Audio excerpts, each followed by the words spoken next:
ప్రభువైన యేసుక్రీస్తు పరిశుద్ధ నామమున ప్రియమైన మీ అందరికీ ఉదయకాల శుభములు. ఇటు దేవుని వాక్యము పరిశుద్ధ గ్రంథం నుండి 57వ కీర్తన 7వ వచనము 8వ వచనము. నిబ్బరము. భక్తుడు మాట్లాడుతున్నాడు. నా హృదయం నిబ్బరంగా ఉంది అంటున్నాడు. నిబ్బరం, ధైర్యము, స్థిరత్వము, నిర్భయత్వం. Fearless, courage, confidence, assurance. ఆయన హృదయం ఇలా ఉందట. నా హృదయం నిబ్బరంగా ఉన్నది అంటున్నాడు. ఫియర్లెస్గా ఉంది, కరేజ్గా ఉంది. నా హృదయం స్థిరత్వం కలిగి ఉంది, ధైర్యంగా ఉంది. ఉదయకాలంలో మరి దేవుని వాక్యం ధైర్యము, స్థిరత్వము, నిర్భయతత్వము, ఫియర్లెస్, వీటి గురించి వాక్యం మాట్లాడుతుంది. భక్తుడు మాట్లాడుతున్నాడు. నా హృదయము నిబ్బరంగా ఉన్నది, నా హృదయము నిబ్బరంగా ఉన్నది. దేవా, నా హృదయము నిబ్బరంగా, తన హృదయము నిబ్బరంగా ఉంది అంట. హృదయము నిబ్బరం కలిగి ఉంది, ధైర్యంగా ఉంది. నేను పాడుచు స్తుతిగానము చేసేదాన్ని,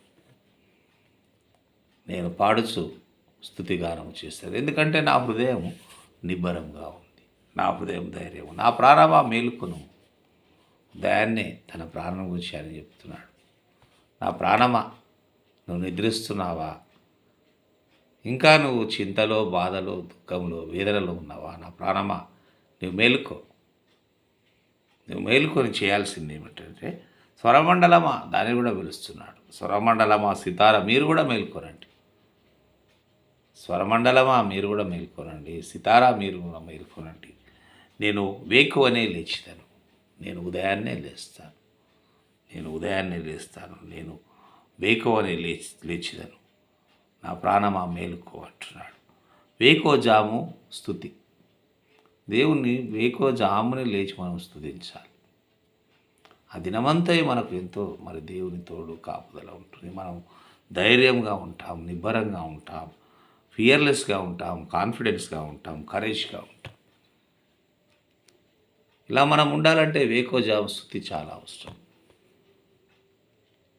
ఉదయాన్నే లేచి దేవుణ్ణి స్తుతించేవారుగా ఉండాలి. అందుకే భక్తుడు తన ప్రాణం గురించి ఆయన చెప్తున్నా, ప్రాణమా మేలుకో, మేలుకొనము.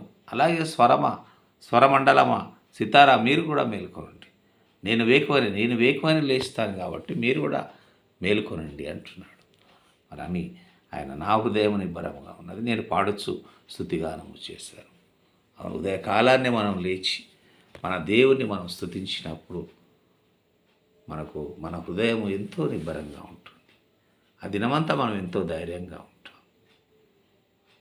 మరి ఉదయకాల స్తుతి మనల్ని నిబ్బరం చేసేదిగా ఉంటుంది, ధైర్యపరిచేదిగా ఉంటుంది.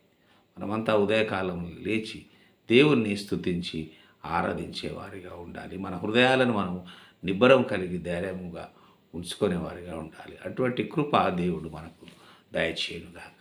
ఆమేన్.